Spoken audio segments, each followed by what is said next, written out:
এইটো পূজাথলীতেই জুবিনদাৰ এনেকৈ শ্ৰদ্ধাঞ্জলি অনুষ্ঠানটো থাকে আৰু আমিও তেওঁক সন্মানটো জনাওঁ এই নাটক কৰিবলৈ কৰোঁ। জুবিনদা ভগৱান হৈ উঠিছে, জুবিনদাৰ উপাসনাৰ থলী হৈ উঠিছে দুৰ্গা পূজাৰ লগত। এয়াই জুবিনদা, তেওঁৰ প্ৰতি আমাৰ অসমবাসীৰ শ্ৰদ্ধা আৰু মৰম। আহক ভিডিঅ'টো আৰম্ভ কৰোঁ। এয়া আছিল নামখলাৰ পৰিৱেশ। তাৰপিছতে ইয়াতে নতুন কিবা এটা হ'ব, নাটক চলি আছে।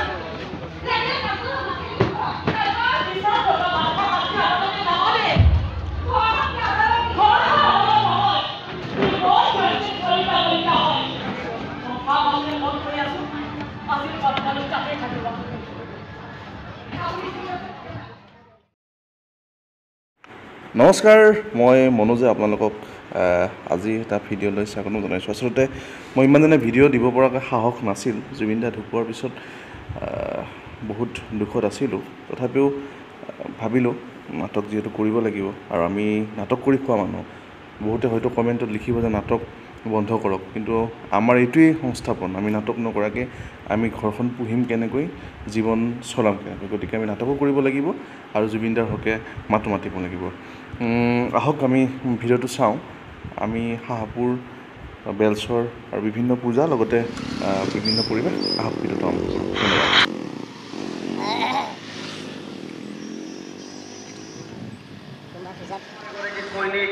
যাৰা বহু দীৰ্ঘদিনে আহে সৈনিক আৰু আশা কৰিম আজি বেলশৰবাসী ৰাইজকো তেখেতৰ সেই চিন্তাৰ ফচল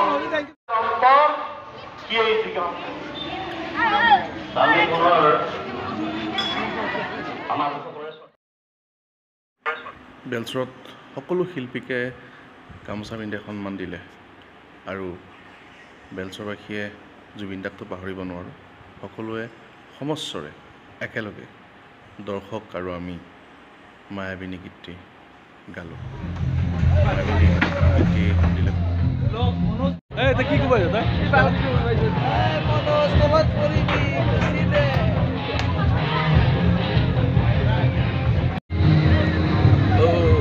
দুৰ্গা পূজা এইটো আমাৰ থিয়েটাৰত চলি আছে।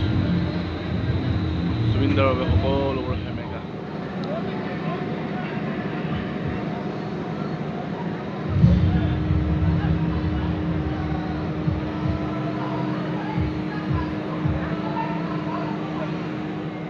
অগ্ৰগতি ওচৰত চাকি দিবলৈ অহা আইনতী সকলোকে অনুৰোধ, আপোনালোকে আমাৰ ভগৱতী মন্দিৰৰ সন্মুখত চাকি দিব নালাগে। দুৰ্গা পূজাৰ পেণ্ডেল আছিল, এইটো নামখলা আৰু আমি এতিয়া যাম। ইয়াতে কাম কৰি আছে এডভান্সৰ। হেঙুলত আৰু এতিয়া প্ৰথম ইয়াতে ৰাজধানী থিয়েটাৰত পাতিছোঁ। গতিকে সকলোকে বহুত বহুত ধন্যবাদ। সময় বহুত মূল্যৱান, এইখিনি সময় আপোনালোকে দিয়াৰ কাৰণে প্ৰাঞ্জলবাবু ধন্যবাদ কালি আমাক নিমন্ত্ৰণ দিয়াৰ কাৰণে।